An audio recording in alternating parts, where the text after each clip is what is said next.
I taught music for nearly 20 years, long enough to believe I knew exactly what talent looked like. Long enough to convince myself that I could not be wrong about the children who stood before me. But age has a way of softening our certainties. It arrives quietly yet mercilessly, bringing with it long silences that force us to confront the things we once dismissed. And when I look back on my life as a teacher, out of hundreds of faces I once saw every year, only one remains pinned to my memory like a photograph I can never put away: a thin boy with sad eyes. Sitting quietly in the back row of my music room on an October morning in the year 1949, Elvis Presley, the 14-year-old boy I thought I understood with just one glance. The boy I decided had no future in music simply because his voice didn't fit anything I had been trained to value. The boy I hurt far more deeply than I ever intended or even realized. I can remember that moment with a sharpness that still stings. I stood at the front of the classroom, confident, rigid, armed with rules and techniques that I believed were the pillars of real music. And Elvis sat in the very last row, trying to make himself small enough to disappear. At the time, I didn't see a fragile young soul.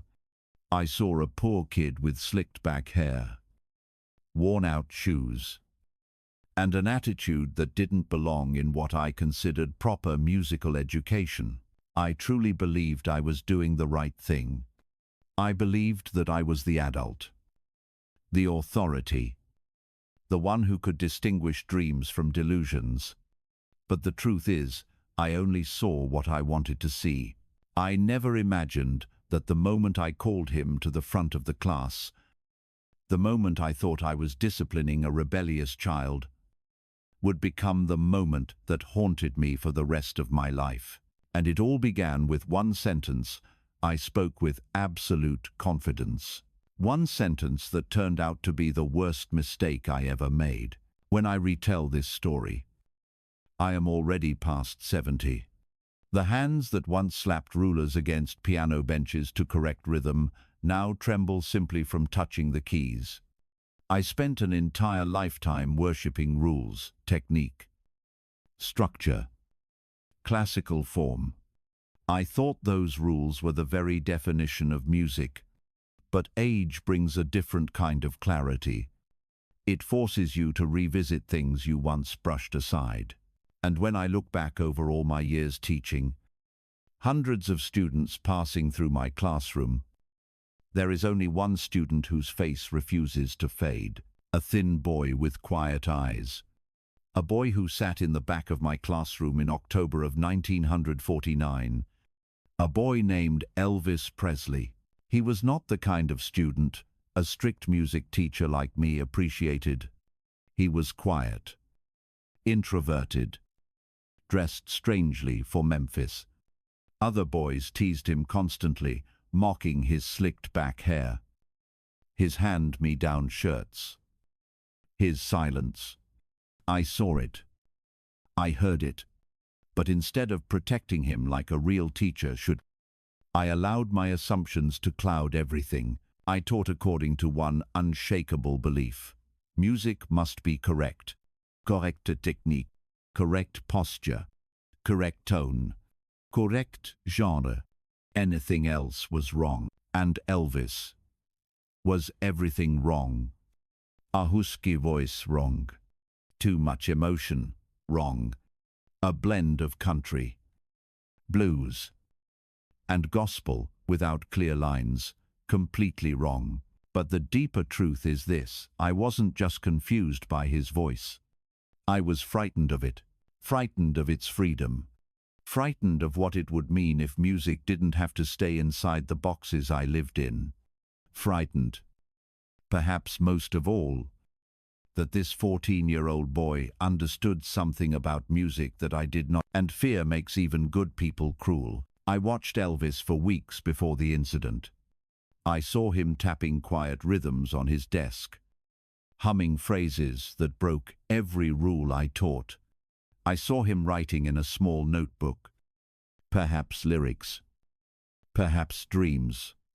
Other students mocked him, and I let it happen, because in my mind, I believed I was preparing him for the real world. I believed discipline was salvation. I believed emotion was childish. I believed creativity without structure was chaos, but those beliefs were only truths inside the narrow world I built for myself. The morning it happened was colder than usual. The wind rattled the old classroom windows. When Elvis walked in, he carried that same shrinking composure, trying to take up as little space as possible. And instead of recognizing a frightened child, I mistook it for defiance. So, when I saw him writing in that little notebook, I let irritation win. I called him to the front. I told myself it was for discipline. I told myself it was to teach him a lesson. I told myself it was for his own good. But the truth is far uglier. I called him up because I wanted to prove myself right. As Elvis walked toward the front, I noticed the tremble in his hands. I noticed how he avoided the eyes of his classmates. I noticed the slight quiver in his shoulders, but I ignored all of it. I asked for his guitar. He didn't have it.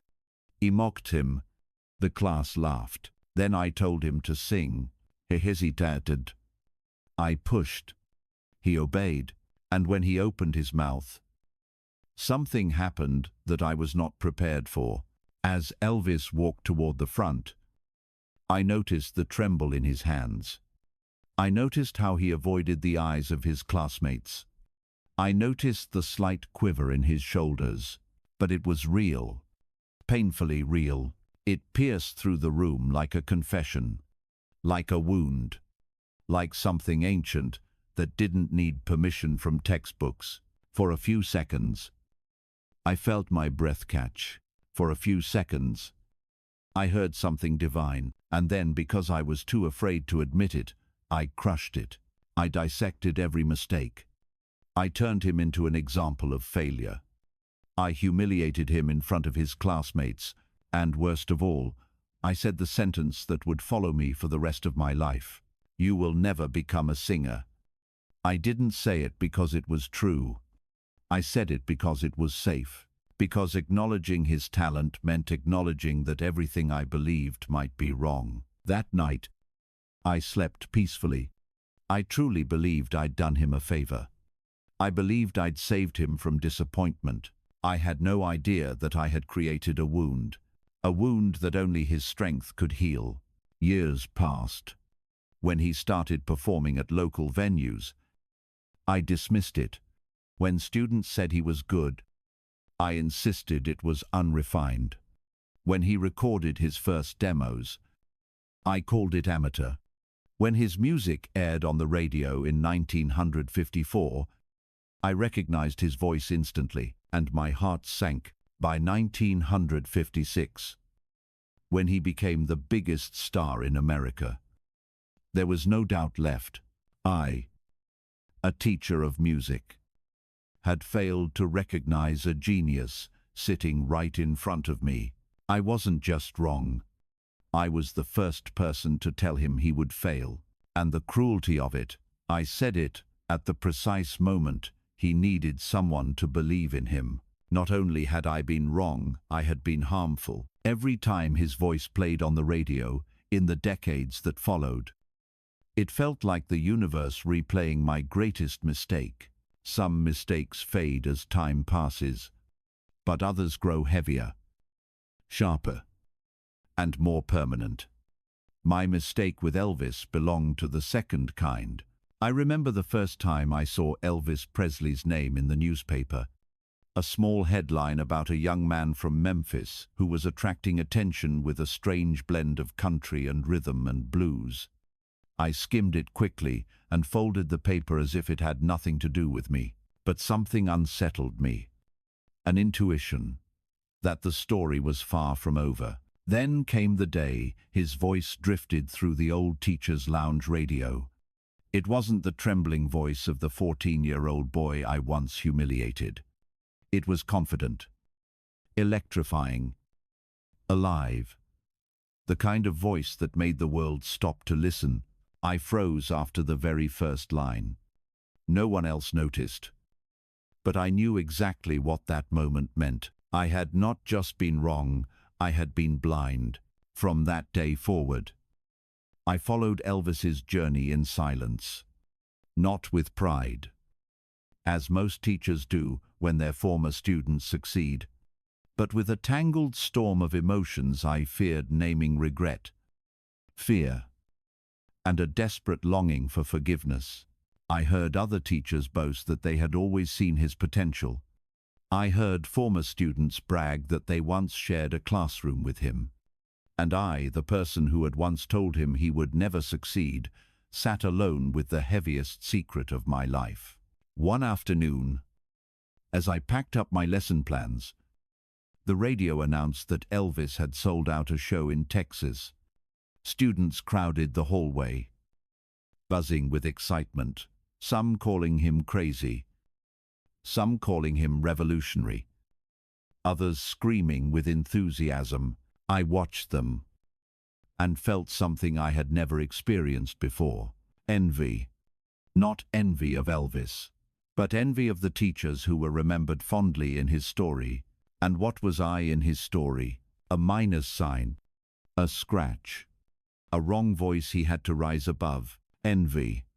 Not envy of Elvis, but envy of the teachers who were remembered fondly in his story. One afternoon, as I packed up my lesson plans, the radio announced that Elvis had sold out a show in Texas. Students crowded the hallway, buzzing with excitement, some calling him crazy, some calling him revolutionary, others screaming with enthusiasm. That evening, I walked home through the thick Memphis heat, but inside, I felt cold. I turned on my lamp, sat at my small desk, and after months of fighting my own pride, I did something I should have done long ago. I didn't expect him to reply. I only hoped he would know that somewhere in this world, someone who once misjudged him the most was finally trying to make it right. For the first time in my life, I felt like a true teacher. The day Elvis returned, I had no warning. I was grading papers when the door of the teacher's lounge opened softly. At first, I only saw the silhouette of a tall man cast against the floor. It took several seconds before I realized who it was. Elvis Presley was standing in front of me. Not the thin, frightened boy I once intimidated, but a young man steady, confident, carrying the unmistakable aura of someone who had stood before thousands of cheering fans. I stood up awkwardly, heart pounding so hard, I thought it would burst. After sending that letter, I had prepared myself for the likelihood that Elvis would never read it, or read it and discard it, and certainly never meet me again. Yet here he was. "Miss Gilmore," Elvis said, his voice deeper and warmer than I remembered. "I'd like to talk to you." Just one sentence. Yet my legs almost gave way. I led him to the old classroom, the wooden room I had taught in for nearly 2 decades. It was the first time I walked into it feeling like I was no longer the authority. Each step of my heels echoed through the empty hall, not with pride as they once did, but with the smallness of someone facing her own past. When the door closed behind us, the air grew heavy. The worn desks, the chalk-faded blackboard, the drafty windows that once let in the winter wind, all of it seemed to rewind back to that day. The day I wounded a child. Elvis looked around, gently placing a hand on the desk he used to sit at. I caught the way his expression softened, as if he was staring directly into a younger version of himself. "I never thought you'd come back here," I whispered, my voice trembling. Elvis turned toward me. No anger, no resentment, only the calm of someone who had grown beyond his pain. "I read your letter," he said, "and I know not everyone has the courage to admit they were wrong." I lowered my head. I was too rigid. "I didn't see you. I didn't understand you." I let my rule silence a child's voice. I thought I would cry, but no tears came. Perhaps the regret had sunk so deeply it had become something heavier than tears. Elvis stepped closer. "But you know something," he said with a quiet smile. "Because of that day, I learned that no one gets to decide my future except me." There was no arrogance in his tone, just truth, raw, simple, and beautiful in its honesty. In that moment, I understood that the boy I once discouraged had forgiven me not because I deserved it, but because Elvis had chosen to move forward without carrying my mistake. And I realized this meeting was never meant for blame. It was meant for release, for Elvis. And for me, after that meeting, I walked out of the old classroom feeling something I had never once experienced in all my years of teaching peace. Not because I had been forgiven, but because I finally confronted a truth I had avoided for decades. I realized that music never lived inside rules. Music lived inside people. And sometimes the difficult children are simply the ones trying to break free from the boxes adults build around them. I had failed to see that. But Elvis had proven what I never dared believe. In the years that followed, whenever I listened to my students sing, I no longer searched for mistakes. I listened for the way each child told their own story through their voice.